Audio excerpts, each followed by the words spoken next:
How critical will they be? What kind of a difference will they make to the entire overall narrative? 42 seats of Bengal. Third, after when we look at Uttar Pradesh, Maharashtra, and somewhere in parity with Bihar in setting the national narrative.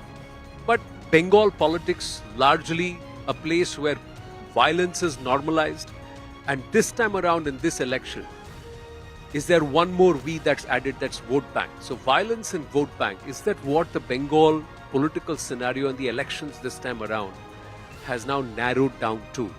Let's try and debate that. We've got a lovely audience here, but with us, Tausif Khan, political analyst, lawyer, and also supporter of the Trinamool Congress. With us, Kamru Chaudhary of the Congress Party, Pratim Ranjan Bose, senior journalist who's plied his wares, and he's seen the ebbs and flows under Mamata Raj, personally also, and a very ardent critic. And he's seen the transition from left to Trinamool, and now the rise of the BJP at the cost of the left, quite literally there.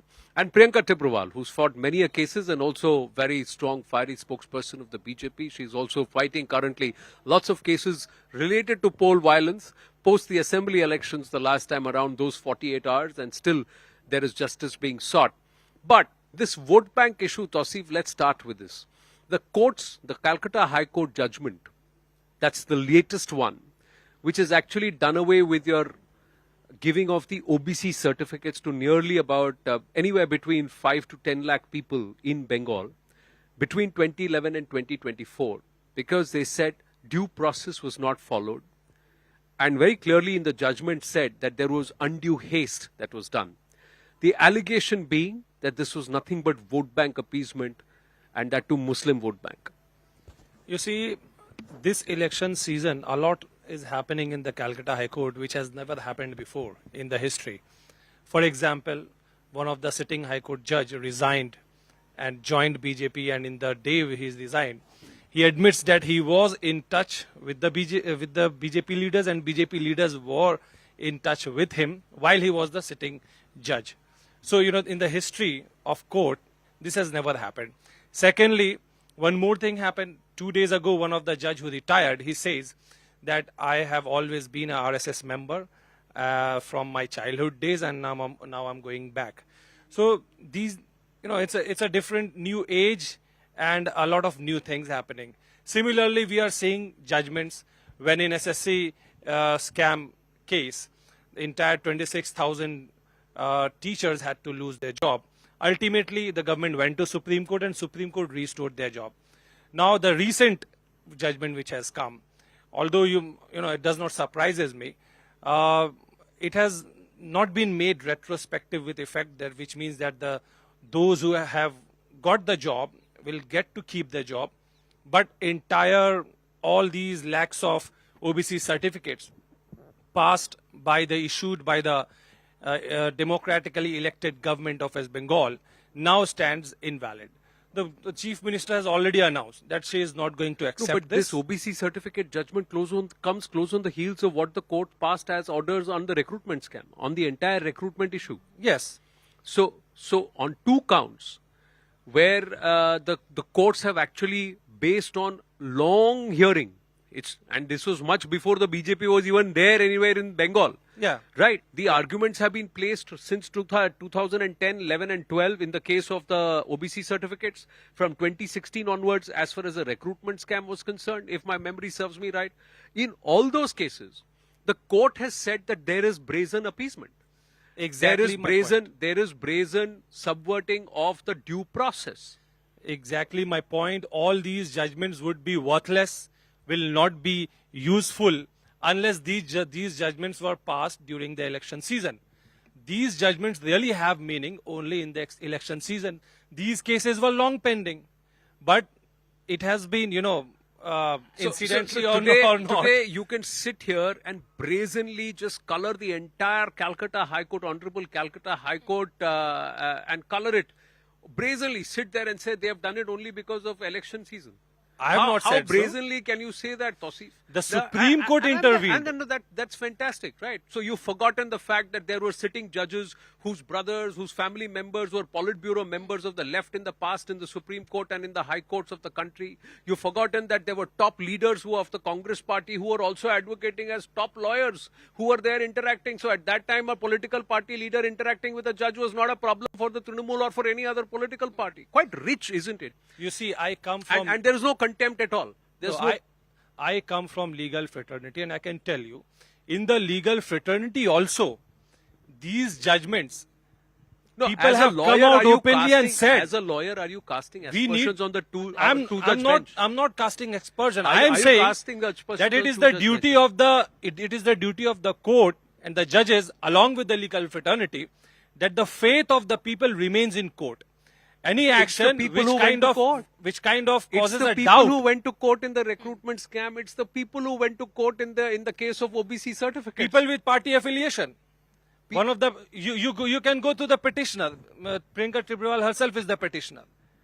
Had she not gone to court, had she not been useful. Priyanka Tibrewal is a petitioner in the recruitment scam. She is not. I am not part Priyanka of this Tibrewal is a petitioner in the OBC certificate scam. She is not. Priyanka Tibrewal was nowhere in the political scene when the OBC certificate case happened. We are mixing two scams. We are mixing two cases. One is the no, OBC. you are mixing the third one of Polo Islands.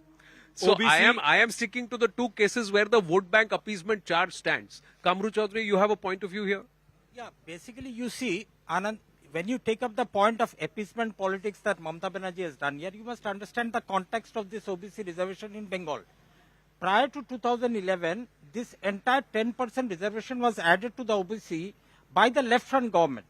And it was given as such that certain categories of people who otherwise did not find a place in the OBC category would be included. But the due process of law, due process mandated in the 94 Act, SC/ST 93 Act, has to be followed.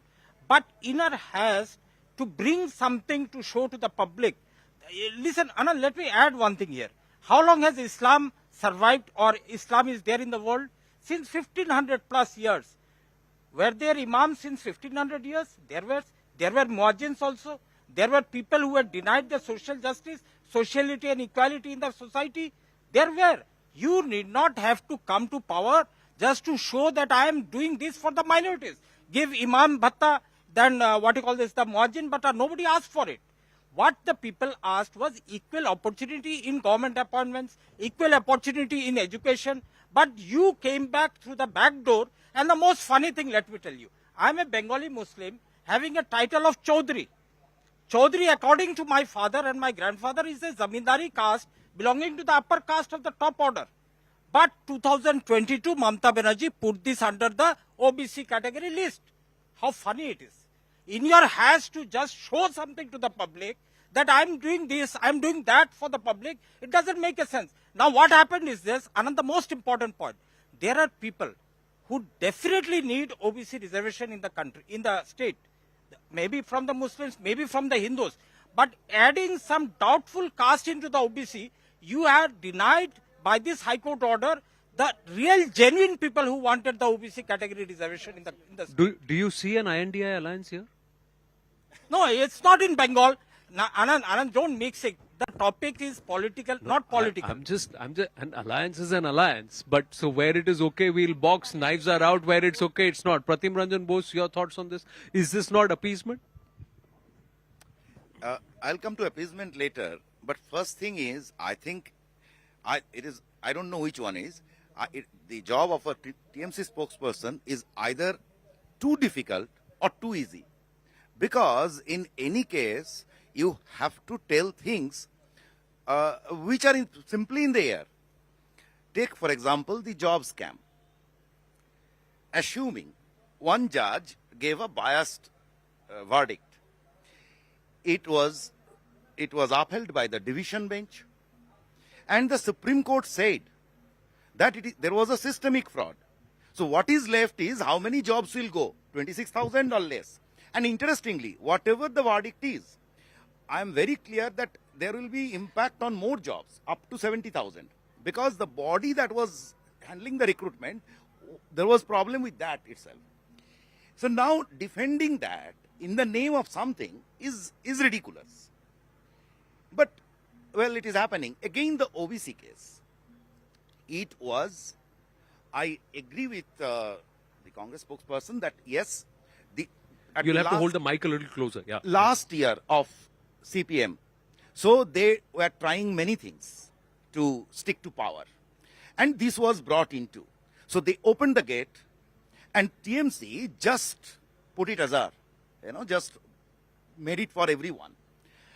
And these are not. See, the very interesting fact about this TMC rule is that there were so many things that kept happening. And in fact, we journalists even lost track of it. No, if there were so many things that happened that journalists lost track of it, how is it that Mamata Bandyopadhyay got the kind of mandate that she got?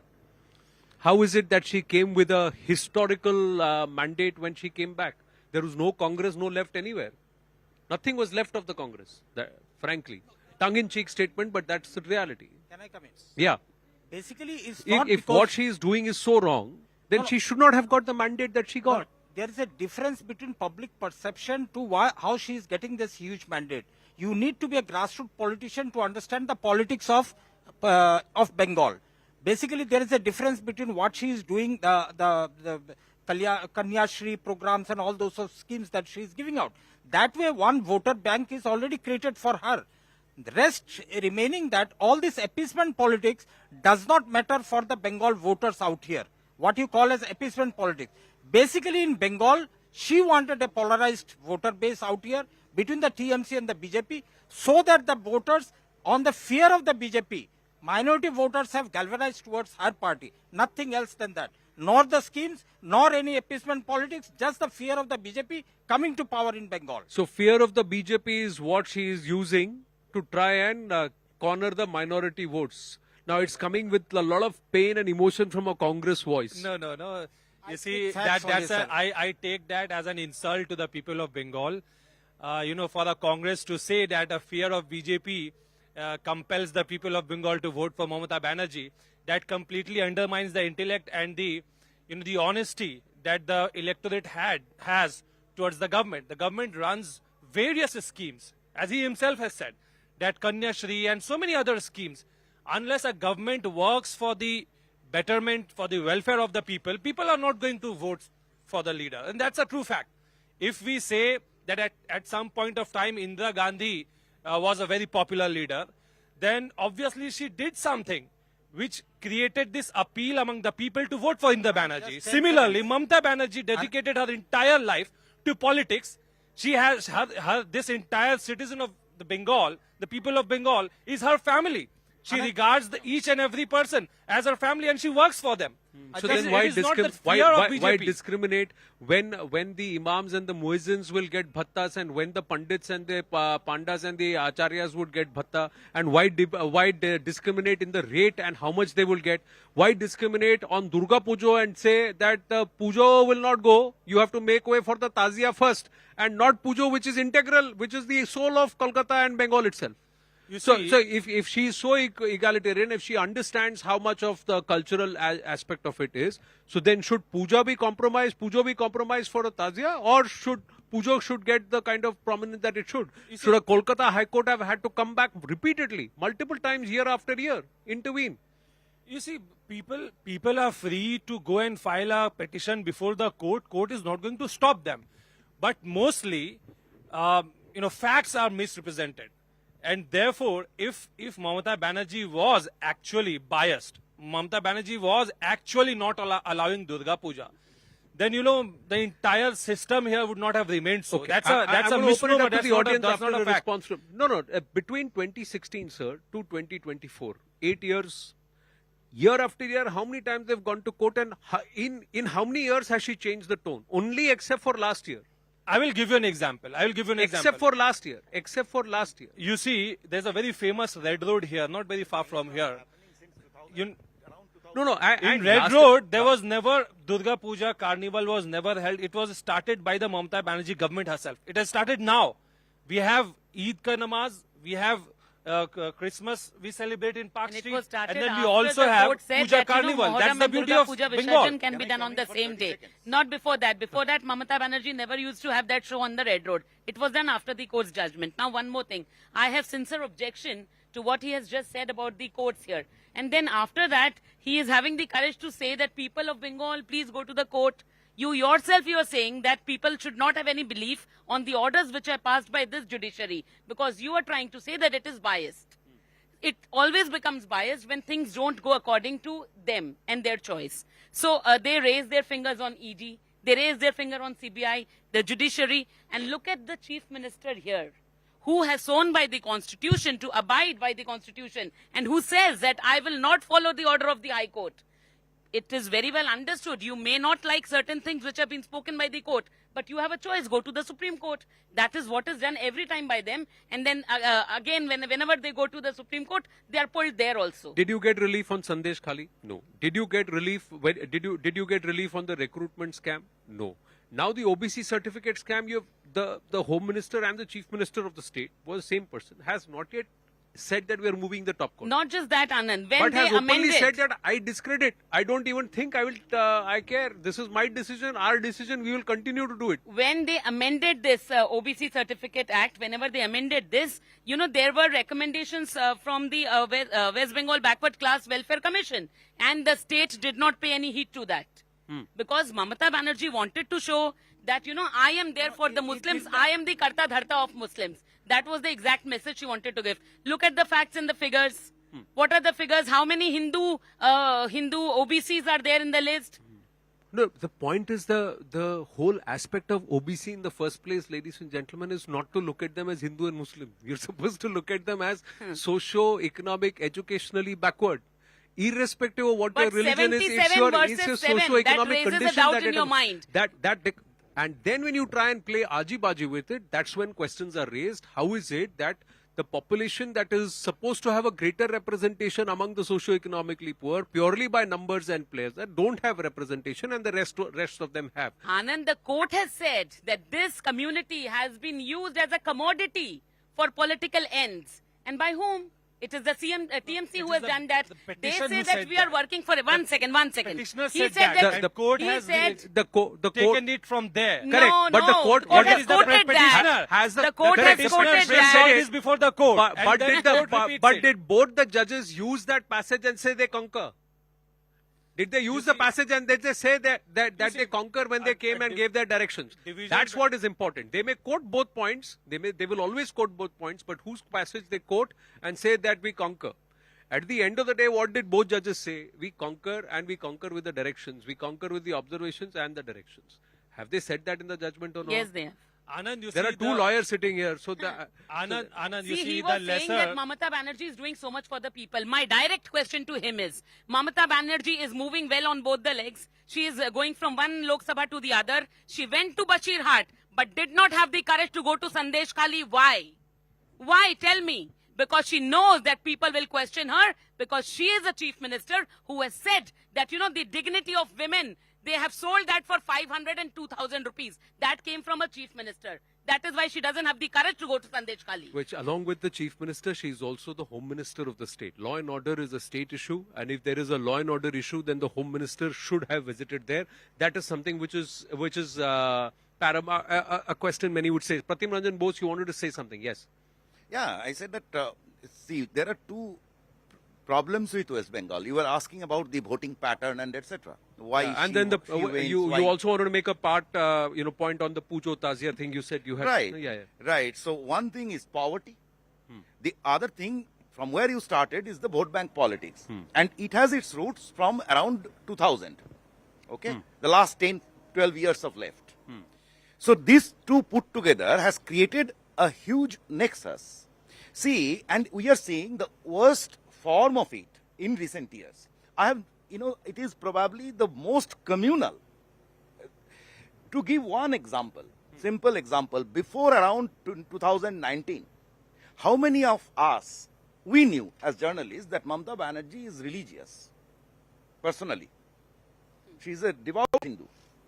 But before 2000, the picture of her doing puja at home came out around 2021 in social media. Why?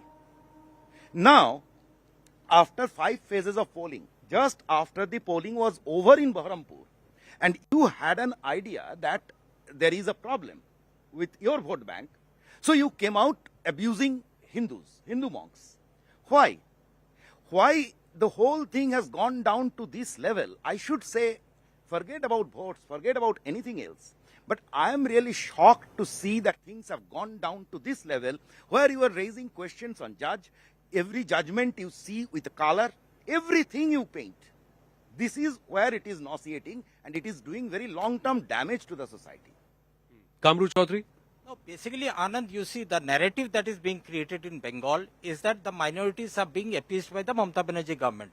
But after you see the Sachar committee recommendations or the Ranganathan Mishra commission report, or after subsequent data analysis you do over the years, multi-dimensional poverty that exists in Bengal is at its lowest, some of the worst. You leave aside the cities.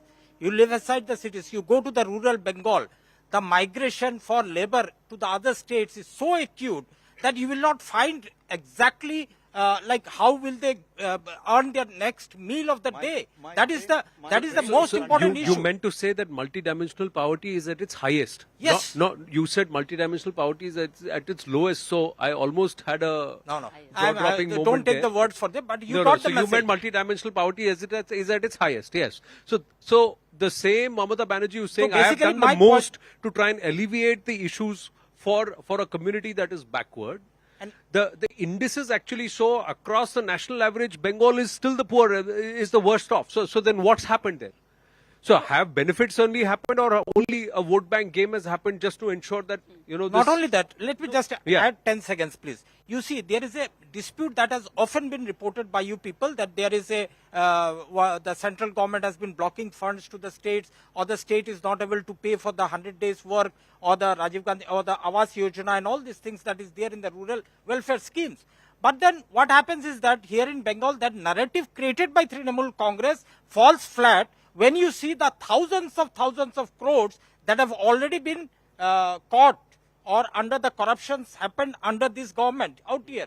So basically my point out here is that this is neither appeasement nor welfareism out here in Bengal. It is simply by hook or by crook, stay in power at any cost. Even the arrogance of the Chief Minister just 4 days ago, what she says in Bangla, I am telling you, Gita শেষ হয়ে যাবে, কুরআন শেষ হয়ে যাবে Bible, কিন্তু আমার যা প্রকল্প সেটা কিন্তু চিরকাল থাকবে. Means Gita, Quran and the Bible will be finished, but my schemes will continue forever. This is the arrogance of the lady in power in Bengal. You can imagine the rest. Religion. Huh? I say it's a new religion. No, in terms of perpetuality and perenniality, she's tried to draw parallels with, books which and faiths were books of knowledge. So you may say that, okay, this is political largesse or creativity. Not many would actually take kindly to that. You wanted to say something, Priyanka ji, before I open it up quickly. Yeah, if you will quote anything from the book, she will say that I don't believe in this and I will challenge it in the court. Because that is what she does. She speaks of the welfare schemes. And my friend here was also talking about certain welfare schemes of Kanya Shri. Now the women of Sandeshkhali, the scheme is meant for women. They have refuted, they have said, they have refused that we don't want this scheme. We don't want 500 rupees. What we want is work.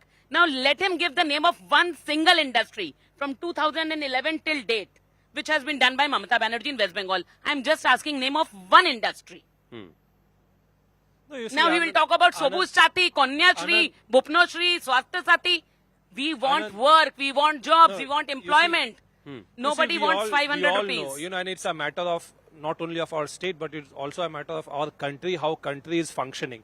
The people at the top, how they are functioning. You see, we have a prime minister who is from Gujarat. And so many, thousands of startups, they come up with, they are entrepreneurs, the new generation. And there are central tenders, and it should be inquired. And I'm saying that there should be a proper inquiry into it. All the tenders that are given, majority of them, why they go to only Gujarati companies? Can I answer? Now, Why own a startup. companies from other states are not allowed he to wants come to up answer, and he owns the prosper? startup. Weren't you given a chance? Can I answer you? I have a startup. It's an LLP. You'll have to hold the mic closer. Yeah. So I do own one. The very issue is, do you know that it is a huge liability to work from here? I can take you to 4 or 5 guys, friends of mine, who runs analytics business from the city. The primary attraction was cheap worker. And because people don't have opportunity, so they don't leave. They work for 30,000 rupees, 25,000 rupees for 10 years. That was the primary opportunity. But then what happens? The order doesn't come from the city. Whatever business I do, whatever little business I can do, I get my orders from outside the state. So where is the ecosystem? Where will startups come? This is You see, the question here right now was about you are industry. talking from the socialistic from a socialistic economy. You are talking simply uttering those same things like giving jobs, sarkari nokri. It doesn't happen that way. No, I'm you have not to on It create is the only ecosystem. illegal I'm on promoting. industry. It is only I'm the on business industry. of illegal promoting which takes place in West Bengal because it is the TMC cadres who are involved Nothing personal in against giving you, but the sand, government- cement, bali. This is the work with which the youth of Bengal have. That is why there are murders. That is why there are 2 groups fighting and infighting the going on. NCRB That is- data that is released why by the they have BJP government that says syndicate that going on. Bengal is in a much better place when it comes to crimes. Oh, It is the he's UP talking where about you that need data. to look Acha, into just all the ask him. BJP then 2 state. days back, I'm there were not 2 going rapes into in that. Sandeshkhali. I am Have they on the sent that point of data? industry. Have they The given that question that data to BJP wants NCRB? to They evade. hide data. Why They hide only- data. why- I They have are a good very enough to do that. If she allows, I have a one very small question. I just asked you 2 Why days back, only there were 2 Adani rapes and in Ambani Sandeshkhali. Did you prospers forward the under data to BJP and no other NCRB? business? No. See, I'll tell Why you. Adani's I'll tell you what. wealth has increased. One minute. Manifold. Does See, this actually? their speakers like does Mahua this- Mitra are after Adani when they take money from some other industrialist and they speak Adani. Sir, yesterday there were creators, people like Dipinder Goyal. He's not from Gujarat. He says I could I'm do talking something like Zomato under this ecosystem because there is an I'm ecosystem talking for about startups. government Industrialists contract are given running to away private from sector. Bengal Government because they know contracts, that if there we is have to live with Aji this threat. I'll tell you which what, are sir. awarded to I'll tell only you. to You have a Gujarati problem with houses. Why? contracts being given to people from a certain state. Your own High Court has a problem with the way you have given OBC certificates and how you are recruiting people. that is not an Now, issue. OBC look, certificate is not it's an very issue. rich coming. Who says it's not an sir. issue? Not an issue. No, You- says it's matters not an issue? are going It is, to Supreme it is, Court it is, and it is, Supreme Court will it pass is a a big judgment issue, on it. sir, because It's 12 years, a major issue. 12 years, somebody from 24 becomes 36. From employable to passerby or gone by. Sell by date is over. That's what's happened to an entire generation of people who have been denied rightfully their OBC certificates when they should have got it because somebody else was He's preferred saying it is not and an they were issue. bypassed. Please look at the recruitment all of the police bypassed in or West not? Bengal. You are getting it All right. Most of the police Okay. people now, Okay, every we get- second name is You are of a getting it Muslim. completely How are wrong. they getting That recruitment? 10% extra quota was created to accommodate this downward caste in the Bengal, the state of Bengal. This has nothing to do with denying other caste. Please correct yourself. No, when I say denying other castes, the inclusion of castes was done randomly. So those castes which should have been included did Yes, not get there included. were procedural lapses. Yeah, so those We castes. are opposing that those because ca- of the So procedural those lapses. castes. You have So that's denied exactly some what I'm genuine saying. So castes those the castes which benefits should of have been reservation. included have not got. So those youth who were there at that time who were employable at 22 and 23 in 2011 today are beyond that phase. So that's the grouping. You talked about the Chaudhurys, the Adhikaris compared to the Mistris. So the Adhikaris found themselves included. The Chaudhurys found themselves included. That's what the judgment, the arguments also have placed. Multiple castes have been placed. All right, we're going to take a short break. When we come back, the issue of Sandeshkhali, just like the two of them sitting at two corners of the entire panel, ladies and gentlemen, there are two versions to it. One, that there were brazen atrocities that had been committed. The other one, that started happening over the last 3-4 weeks, is a counter narrative which said that this is all orchestrated by the BJP. Now, is that true? Is that false? We'll try and find out, and of course, we'll try and get our audience to ask their set of questions. They've been listening to the panelists for a while. What's going on in their mind politically with respect to Bengal when we come back? Stay with us on the Battle for Bharat.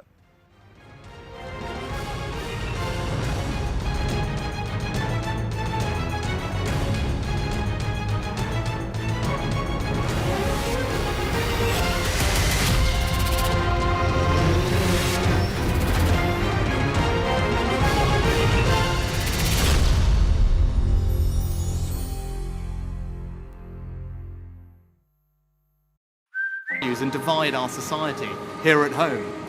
China is looking to dominate the 21st century by stealing a lead in technology. and migration is being weaponized by hostile states to threaten the integrity of our borders. These uncertain times call for a clear plan and bold action to chart a course to a secure future. You must choose in this election who has that plan, who is prepared to take the bold action necessary to secure a better future for our country and our children. Britain will now go into a general election on Thursday, July the 4th. A surprise announcement coming from Prime Minister Rishi Sunak at 10 Downing Street right here behind. A surprise announcement because most political pundits, the opposition and government leaders had been expecting an election to be announced for the autumn of this year, but not a surprise over the 24 hours or so preceding the announcement. Everything had been building up to it. Prime Minister Rishi Sunak clearly was consulting colleagues. The Foreign Secretary David Cameron cut short his visit to Albania. Defence Secretary Shapps cancelled a visit to Lithuania. All cabinet members were advised to necessarily attend a meeting of the cabinet at Downing Street taking place on Wednesday afternoon. This now sets the scene for an election battle with the Conservatives trailing behind the opposition Labour Party. Labour have been a fairly steady 20 points ahead of Conservatives over the last many months.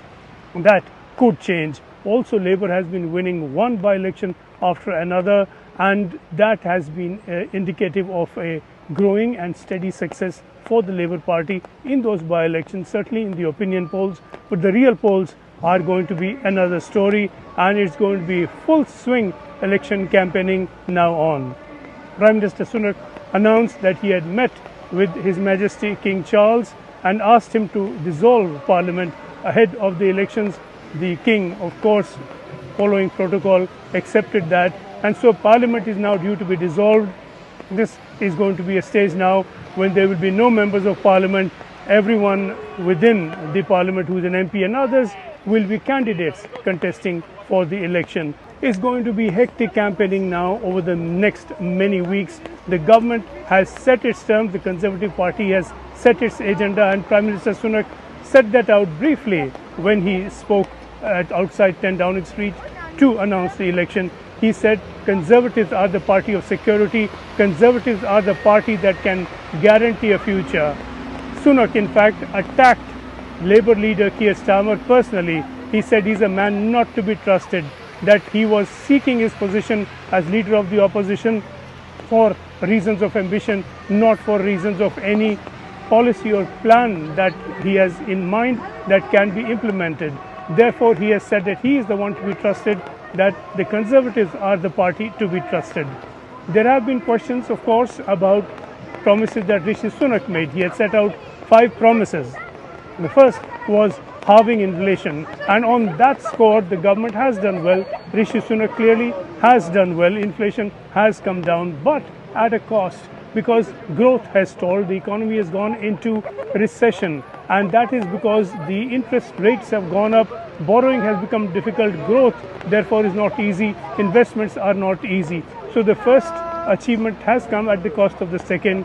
He had said that debt will come down. That has come down to an extent, but it's still running very high at close to 100% of GDP. The 2 other promises, that NHS waiting lists would be cut, that clearly has not happened. Sunak acknowledged that in an interview earlier this year. And then further, the last, that a stop to the small boats bringing those immigrants. The record there has been patchy. The number this year is slightly above the number last year, but the number last year was lower than in the preceding year. So a patchy record really for the Conservative government, and the patchwork is not necessarily particularly flattering for Rishi Sunak.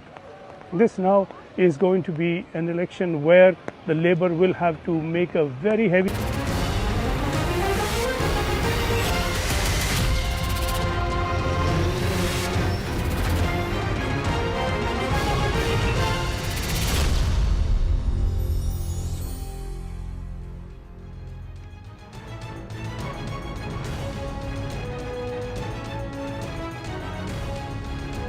It's a lovely summer evening, and I'm quite surprised. It's so much cooler and better than Delhi, ladies and gentlemen, as we welcome you back in the battle for Bharat here in Kolkata on board the Ganges Queen right in the middle of Ma Ganga or the Hooghly River here in Kolkata. We'll focus on 2-3 aspects now when we come back, ladies and gentlemen. First, Sandeshkhali. Second, is there a situation of BJP versus BJP and Trinamool versus Trinamool within the two parties? Where is the left and Congress in this conversation altogether? And of course, we'll get the audience which is sitting here and listening to us patiently, get them involved too. Now on Sandeshkhali, what's the truth with respect to Sandeshkhali? Pratim Ranjan Bose, let me ask you. There was a huge furor, 35 days, 55 days, 90 days. There was silence, not much said. And suddenly, 2 weeks into Kolkata and this phase coming through, phase 5, 6 and 7 getting active, there is a counter narrative pushed which says that it was all orchestrated by the BJP. And the lady sitting to your right was also in the thick of all the planning, along with some others. The first point is, if Mamata Banerjee ever got an issue like Sandeshkhali, by this time she could have made it to the Prime Minister probably. This is the first people's revolution that at least I have seen or I know of.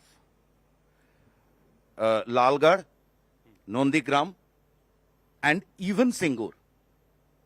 There was mobilization behind that, political mobilization, and not the mainstream politics I am talking about. This one is not. Sandeshkhali is not. BJP failed miserably to capitalize on it or to take it across the state. Trinamool, by trying to, negate it, they probably did harm to themselves, because it is they who they are reviving the issue. The more they are reviving, the more people are believing. This is clearly my understanding of the whole situation, and it is whatever has happened is really, it's just deplorable. Deplorable, and it is more deplorable that the Chief Minister of a state supported the criminal and from the assembly. Kamru Chaudhary? Well, basically, Anand, you see, there are two aspects to the entire allegations. I am not discounting anything. This will be injustice to the people of Sandeshkhali if they are at all affected. What you heard, we also heard the same thing. Basically, two aspects why I say grabbing land, making people force sign documents, transfer of lands, or capturing the fishery ponds out there. It's a part of entire Bengal. It's a story of entire Bengal. It's happening. So I cannot absolutely discount it. Second part, when you come to the molestation and the rape charges that have come assault, in. Yeah, assault. There I've got a doubt. Because as the investigation agencies are doing it, and I'm having full faith that if at all even a single woman is being affected out there, my leader Priyanka Gandhi or Rahul Gandhi have already spoken on it, that they must get justice. As well, the victims of Prajwal Ravana also, they also deserve justice. Women of Sandeshkhali also deserve justice. But here the point is that the videos that Trinamool Congress released of the women who claimed that they were forced into confession by the BJP raises serious doubts as a layman to the entire people of Bengal, the voters that are coming in. So Sandeshkhali unfortunately could not become an issue this election, whatever may be the actual projection that you are getting. But I feel that Sandeshkhali, there is what you call this, Hindi mein kehta hai na ki matlab doodh ka dhula hua na Trinamool hai na BJP hai. They have to prove that they are not involved in that. The issue of crimes against women is a serious matter, and Mamata Banerjee takes it very seriously, and that she has proven by the actions, by the swift action she took. But at the same time, being a politician, she cannot allow the people of Sandeshkhali to be exploited by the BJP for the political gains. What was Suvendu Adhikari trying to do? He went there, violating the court order. Under the court order, he was allowed that only he, along with a few, maybe 2 or 3, can go inside Sandeshkhali. This political gains is quite rich coming from the Trinamool Congress when 3 of your MPs tried to do Padyatra in Hathras, where there is no presence of Trinamool Congress. But a Shuvendu Adhikari, leader opposition, trying to go to Sandeshkhali in Bengal is a problem and is politicized. There's a That difference. also There's he a went difference with in the Hathras order and of the High Sandeshkhali. Court. And After he the went order with he no went media with was the allowed. order. Went with the order of the Sandeshkhali, High Court. Went with the order. the police Tauseef Khan, team how went many with days the media. after? How many days did it take for the Home Minister of the state to even react? How many days did it take for the Home Minister of the state? How many days was this man actually Sheikh Shah Jahan protected? Did the Home Minister of the state come out and openly not endorse Sheikh Shah Jahan as being deliberately targeted? You said land grabbing charges are all right. Those charges are all right. The questions of assault was a problem. But on land grabbing charges, only you had the Chief Minister of the state standing in the assembly and openly there was backing an order, Sheikh there Shah was an Jahan. order Whatever from he the said, High Court. there is no truth Quite in rich. that. I'll tell you how. I'll tell you how. Now this Could whole have thing about the stayed West BJP Bengal trying to police from orchestrate all of That it. is what I'm Sheikh saying. Shah What, Jahan. now, what is he saying on camera? He's saying that if at all people of Sandeshkhali have any grievance, it was initially land grabbing. Not at all. They are having a short-term memory loss. Please go back and see all the episodes. You'll come to know that women of Sandeshkhali were sitting on the streets with broom and sticks in their hand. BJP And what was workers. the protest? That they are forced to go to the TMC party office because sexual assault and all these were the issues. Thereafter came the reality of land grabbing. Then Mamata Banerjee sends whom? Rajiv Kumar. Who is Rajiv Kumar? I did not interfere when he was speaking. Who is Rajiv Kumar? The same fellow outside whose house Mamata Banerjee said that I will not let the CBI enter this great man's house. Why? Because there were certain issues involved which would come out. So the same guy is again sent because he is good at, removing all kind of evidences. So he was sent to Sandeshkhali. Then they had the entire police administration set up a camp over there. Then came issues of land grabbing. Then also Mamata Banerjee standing in the Legislative Assembly says that in Bengali that bhalo chele ache Shahjahan oke phashano hocche. He is a good boy.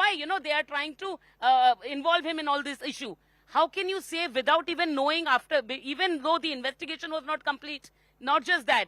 After everything came in picture, there is a CBI who's doing the investigation. Now also Abhishek Banerjee, just a few days back, he said that, we should have properly seen before removing or suspending Shah Jahan from the party. Why Shah Jahan is so important? That is the issue. And where it is your government, how can you say that land grabbing is not a problem? It is not a problem if you pick up someone's girl from the house just because he doesn't sign that land on your name. They didn't say land grabbing is not a problem. They said the aspect of land grabbing is okay, that to be considered as an issue.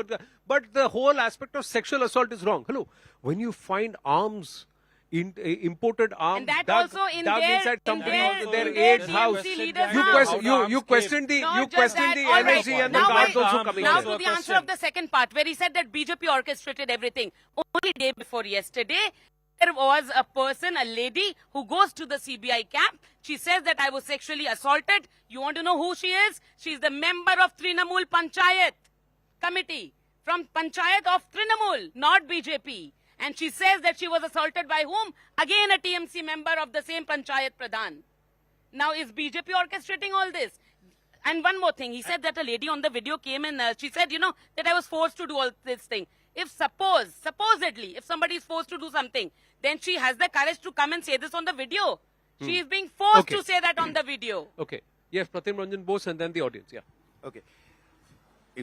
One way of looking at it is that there were problems was reported in the assembly by a member back in 2014-15. So if the government was responsive, it should have, immediately acted. The second thing is, I can show you a video clip done by a reporter where a Trinamool booth, a quite local bigwig, very local. So he is going all out against this fellow, Shah Jahan, and his gang. These are facts. These are facts. Well, you can make 50% to 55%, 80%, that's a different issue. Politics on death, rape, whatever is a different issue. That's I'm not talking about. But if we are challenging this, and if we are, then the whole movement of Mamata Banerjee, Champula Sardar, I forget another woman, she was deaf and dumb, and then Taposi Malik in Singur. In Taposi Malik case, finally CBI ruled against. Then what? So you used fake rape, all fake things. And now today, whatever happens, you say that is fake. There has to be some sanity somewhere. Rape incident of a single rape after Mamata Banerjee came into government, that she has accepted that yes, the rape took place in Park Street. She said it was a Sajano Ghatna. When teenagers are raped, she says, it is a love affair, and she got pregnant because of the love affair. She has never said or accepted that there is a rape occurrence of an incident has taken place. See, the other aspect, the political aspect of it is in terms of when you have such a big political story like Sandeshkhali, did the BJP actually, that was something which Pratim Ranjan Bose said, that had it been the Trinamool on this side and the BJP in government, the Trinamool would have now been, Mamata Banerjee would have been saying they nationalized I differ with this kind of opinion, because BJP is not that weak that they require of the dignity and based on the dignity of women that they will try to take advantage politically. No, not at all. When you again, have I a mention story Anand. that needs to be highlighted, because that is what I'm saying again, Anand. Why? Priyanka ji sitting here, she held up a camp in Sandeshkhali. Yes. She collected thousands of affidavits Yes. of the women. Now she is up to her and the court. We will not interfere there. She has to prove in the court that all the affidavits are After genuine. it was proved, the matter was handed over to the CBI. After it was proved that there was, facts in the See, affidavit, the it matter was went handed to the over CBI because you should read the judgment carefully, Kamru Chaudhary, that prima facie there was evidence written that there is evidence of all three: land grabbing, use of force, and also sexual assault.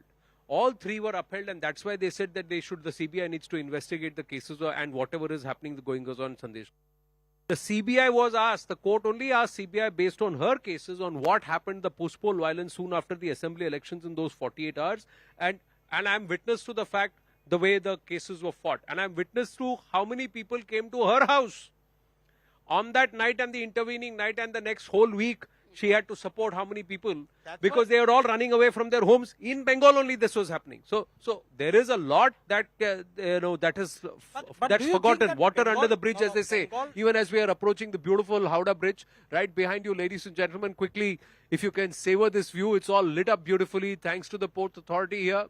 I have to comment that. And the iconic bridge of Kolkata, we're just approaching it through the conversation. We've just come close. And I'm sure our viewers should also be able to see it across the country. Quickly, I'm running out of time, so 2 or 3 questions. Anybody, please put your hand up if you've got a question. Hello. Yeah, go ahead, This please. is Tirtharaj Bardhan from Jadavpur University. So the debate started with the OBC issue that came up. So as a student, I would say so I have 2 questions, if you please allow me. So You have questions, right? yes, I have questions. But the way you started to look like you're going to give us your opinion. These are sincere questions. Yeah, questions. Okay. So the first question is that from my personal experience, I can say that when my grandparents or when my parents made OBC certificate in West Bengal, they had to roam at least 1 to 2 months in the administrative offices. But now as a student, I can say I stand in an era, irrespective of everything, I got my OBC certificate within 7 days. So it is surely a facility that I am getting. So in this row, in Bengal, admissions are starting. This is the time when college and university are opening up for their form fill-ups. So there is a thing that's going up. Of course, the judiciary and intervene. There are many legal matters. But my question is that is it not confusing in this era that if both all the wings of government don't work with clarity, that where do we stand? Because I am OBC B. And I have my friends, I have my juniors applying in colleges. So where they are questioning. So what about your case? Now, the fact is that if your OBC certificate itself, there has been aji-baji, what happens Who to will there? take And the especially who do they go to now? Yes. Who's going to take this question? And my Court second has been actually kind to court has actually been kind on this, because the court has said that it will not affect on the jobs of those who have already got jobs based on that OBC certificate. And for future, I think generations like you, young generations, I think that you will not deny to this that none of us want fake certificates, because if it is a right and if it is justifiably, if somebody deserves it more than you, then he should be given that right. It's not. Using the word fake is wrong. But whether or not you are truly an OBC or a backward class should be vetted. Should be vetted properly. They are not fake certificates. Should be vetted properly. It's not fake. It should be vetted properly. Yeah. So then The second I come one. to my second question. If Yeah. we talk about competitive politics, if the issue of West Bengal CM Mamata Banerjee not visiting Sandeshkhali is so relevant, as students we can also question that why did our honorable PM not visit Manipur? Yeah. This Okay. is a serious question. Yeah. This is a serious question. Thank you. Okay. Yeah. Now, in this case, as far as the OBC certificate, I just want to say that if your parents also got it and if they were OBC before 2010, that means those classes, those OBC classes still remain. The court judgment very clearly says, so your certificate, the new ones, correct. Now, one thing you must remember, I said very clearly in case of Sandeshkhali, that the Home Minister, law and order is a state situation, is a state affair. So the Home Minister of the state should have gone, right? So therein, okay, but No, you no, ask, but nevertheless, it is good that people of India, they have that belief in the Prime Minister that, sabka saath, sabka vishwas, and Pradhan Mantri ji should have been there. But speaking of that, he also said that Chief Minister of the state is Mamata Banerjee. In Manipur, whoever was the Chief Minister did visit that place, and he took, because law and order and everything, no, administration not just that. For under him. 2 weeks, the Home Minister of the country, Yes. along with the two MOS homes, were there in Manipur till the situation calmed down. Correct. Now, you may want to hold the Prime Minister to account, and that's good. But the same way, you should also hold the Chief Minister to account. Well, one more question here, yeah. If Mamata Banerjee is being asked for Sandeshkhali, why is the Home Minister is not being asked for Manipur? And second, I also have a question to the Congress representative. While your national president Mallikarjun Kharge has to say that for the India alliance, Mamata Banerjee will be an important part, you here, sitting over here, are then contesting and telling about Mamata Banerjee and her faults. Is this not an hypocrisy or the double side? All right. So Priyanka Tipperwal will answer after Kamru Chaudhary. Yeah. Yeah, I think we've Yeah, already answered no, this. because the issue of the Prime Minister not going to Manipur resonates beyond the Home Minister going there. So nobody is saying that Amit Shah or the Home Minister did not go there. Their thing is that they believe for that issue, the way it's played up, the Prime Minister should have gone. Maybe a month later, 2 months later, 3 months later, but he's not gone. He went to the neighboring states, but he didn't go. The Prime Minister did all what was required to do. But when you have so much of belief on the Prime Minister, sitting here, I will say that it is the Chief Minister who is liable for all the administration and the law and order situation in the state. That is the reason we are questioning the Chief Minister. Whatever was supposed to be done, we had the BJP people, they visited. We had the ministers, they visited. We had the Home Minister, he visited. They all performed their duty. And at a certain stage, it was seen that everything was brought under control. Everybody who's supposed to be in charge or responsible for the law and order. 1 minute, No, 1 minute. Now, let since me Congress just is park speaking this. so much, Rahul Gandhi and Priyanka Gandhi have time to run to Hathras. What stops them here in West Bengal? Now, another thing. No, we're digressing. Now we're digressing. I'm just going to park. Yeah, no. Mamata Banerjee said Congress What kind of alliance is this? 1 minute. We'll rest it at this aspect that when the expectation is from Prime Minister Narendra Modi that it is his guarantee and it is his government, then when a crisis like Manipur happens, then their expectation is that he should go and show the same kind of concern and present there. Not that he didn't, but physically being there is an expectation from the audience. And this is something which resonated across. So we'll just park it there. But Trinamool Congress and the Congress party, Kabhi ha, kabhi na, what is going on is something which I asked you, he's also asked you. Can I reply to that? Yes. Basically, you see, being a grassroots Odhir worker- Babu says something, I understand. Mallikarjun Kharge ji says No, something, To be very candid, Anand, Mamta di to says be- kabhi ha, then she says kabhi na, then she says kabhi ha. जनता जनार्दन है यहाँ पे झूठ बोलकर छुपाकर तो नहीं होगा. Basically the point is that being a grassroots worker, we also are in a dilemma. The political line of the Bengal Congress differs from the AICC line of the Congress. There is stark contrast to how the national politics is being played and the state politics is being played. Congress party in Bengal has been decimated not by the BJP, not by the CPM, but by the Trinamool Congress. Over the successive years, wait, let me finish. We had 2016 44 MLAs, out of which she took away around 22 MLAs from our party. Most of the Zilla Parishad members elected, Panchayat members, or even town committee or municipalities elected representatives were snatched away by her. Even our PCC president Manoj Bhuiya was taken by Mamata Banerjee. She did her everything to decimate the Congress party in Bengal. It's a one issue out here. Now coming to the second part, Anand, you must be very much amused at my statement because it doesn't tally with what you No. I am appalled at the Congress party's decision making No, because wait. in Bengal you blame the Trinamool for decimating the Congress. In Delhi, the Aam Aadmi Party decimated the Congress, right? In Punjab, the Aam Aadmi Party decimated the Congress. You're allied with both these people nationally. Yes, let me reply to that question. So somebody Anand- who's thrashed you, decimated you, No, you're no, getting no, up and wait, saying, wait, hello, wait, let's wait. shake hands, let's work The together. biggest problem that India faces now, as you have named your program, battle for Bharat. What is that battle? I see it as a battle between BJP two is the Bharats. battle for them. Between two Bharats. The ideological Bharat that wants a Apki bar 400, Apki bar 400 par. Why? Because Anand Egde like MPs or Arun Govil like poster boys of the BJP says that we will change the constitution. Is it so easy to change the Bharat? No, but Baba Ambedkar's constitution. your friend sitting to your left, yesterday on my show said he will change the constitution if the INDI alliance comes to power. So everybody, so if they want to change the constitution, it's all right. Somebody else says we'll change the constitution. Oh my God, they're going to change the. Sir, between 1947 to 2014, how many times was the constitution changed and amended? 104 times.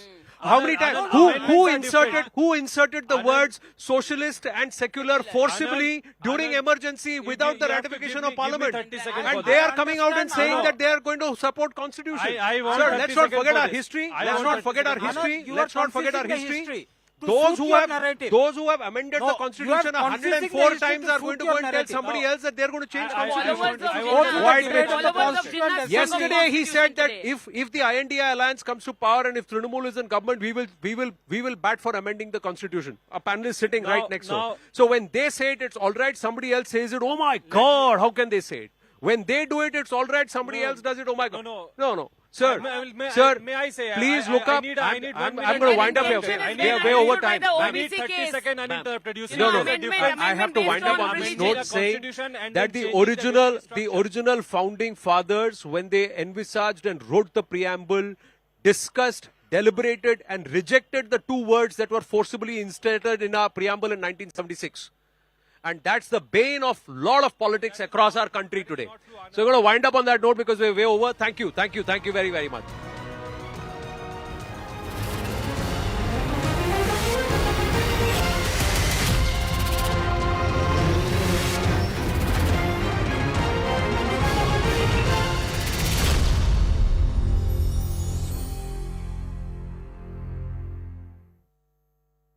Co-presented. Favor if it is to form government. That's not necessarily going to be easy, even though it is ahead in the opinion polls. The last time the Labour Party led by Tony Blair won, it recorded a massive swing, and this time the Labour Party will have to record a swing matching that, if not better.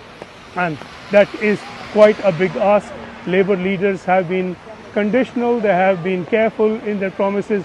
Keir Starmer has been saying that there's a lot of work to do and that it's not going to be some result taken for granted that Labour necessarily will win, and therefore indicating that there's work cut out for Labour in the weeks of campaigning ahead.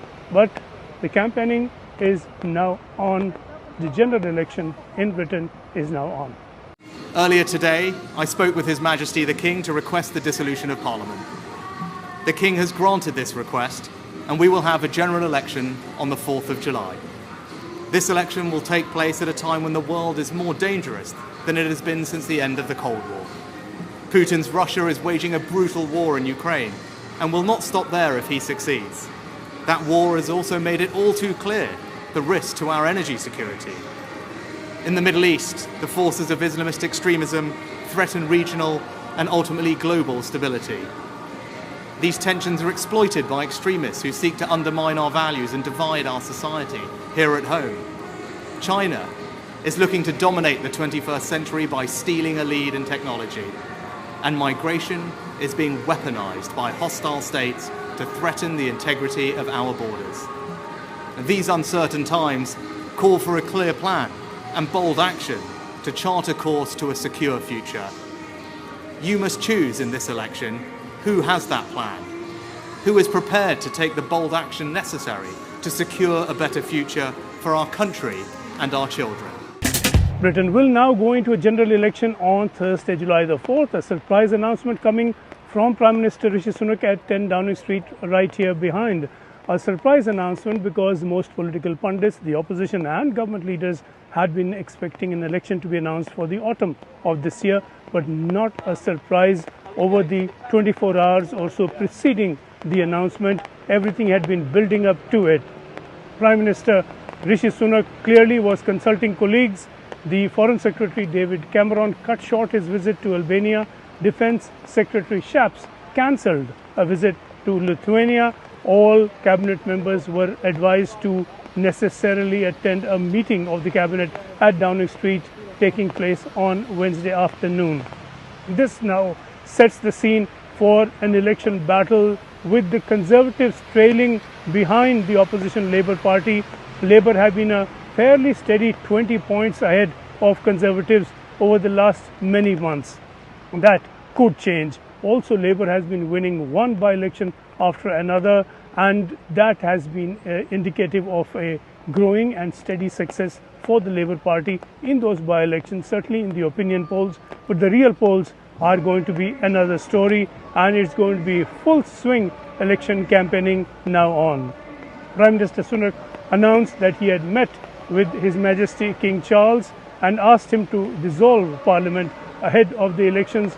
The King, of course, following protocol, accepted that, and so Parliament is now due to be dissolved. This is going to be a stage now when there will be no members of Parliament. Everyone within the Parliament who is an MP and others will be candidates contesting for the election. It's going to be hectic campaigning now over the next many weeks. The government has set its terms, the Conservative Party has set its agenda, and Prime Minister Sunak set that out briefly when he spoke at outside 10 Downing Street to announce the election. He said Conservatives are the party of security, Conservatives are the party that can guarantee a future. Sunak, in fact, attacked Labour leader Keir Starmer personally. He said he's a man not to be trusted, that he was seeking his position as leader of the opposition for reasons of ambition, not for reasons of any policy or plan that he has in mind that can be implemented. Therefore, he has said that he is the one to be trusted, that the Conservatives are the party to be trusted. There have been questions, of course, about promises that Rishi Sunak made. He had set out 5 promises. The first was halving inflation, and on that score the government has done well. Rishi Sunak clearly has done well. Inflation has come down, but at a cost, because growth has stalled. The economy has gone into recession, and that is because the interest rates have gone up, borrowing has become difficult, growth therefore is not easy, investments are not easy. So the first achievement has come at the cost of the second. He had said that debt will come down. That has come down to an extent, but it's still running very high at close to 100% of GDP. The 2 other promises, that NHS waiting lists would be cut, that clearly has not happened. Sunak acknowledged that in an interview earlier this year. And then further, the last.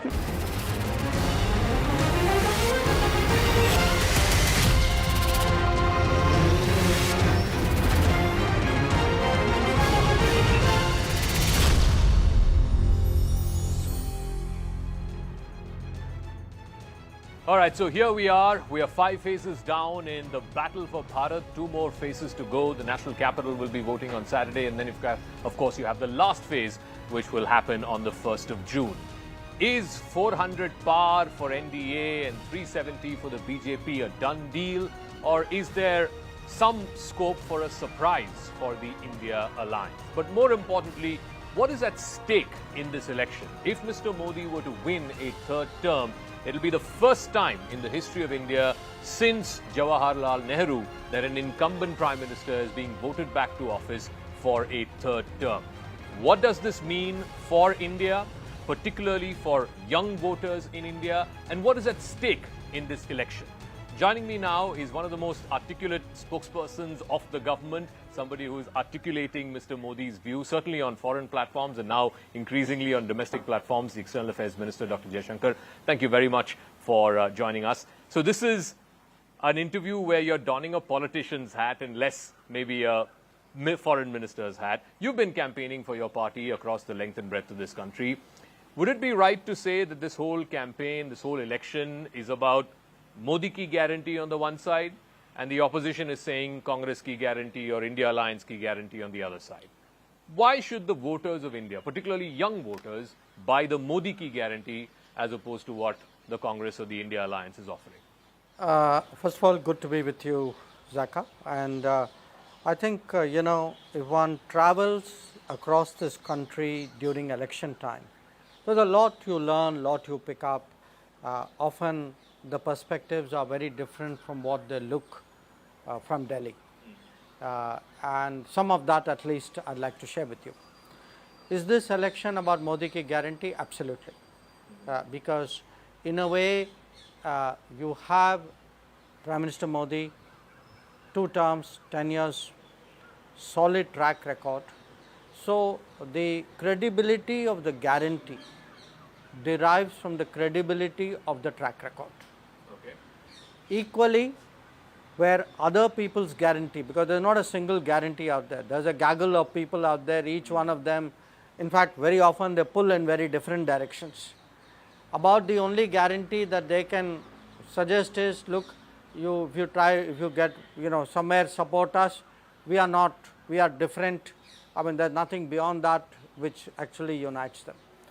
So I would say the issue before the country is based on the track record, based on the aspirations, because one is the 10-year track record, the other is what we are also putting to the country, the goal of Viksit Bharat, next 25 years. It's only a Modi government which can get us moving in that direction. Okay. So I think the choices are pretty clear. The choices are a 10-year track record and a 25-year journey, and an optimistic, confident vision of India. I think what the other side is offering is frankly a very poor track record, many track records in fact of 60 years varying quality, most of it not so good. And also I would say in a way they don't have a vision. Okay. They actually are evoking fears. They are evoking, if you do this, this will change, that will change. So I think it's a vote both for the achievements as well as for the aspirations. So tell me about this vision that you're saying, Viksit Bharat in the next 25 years, 2047.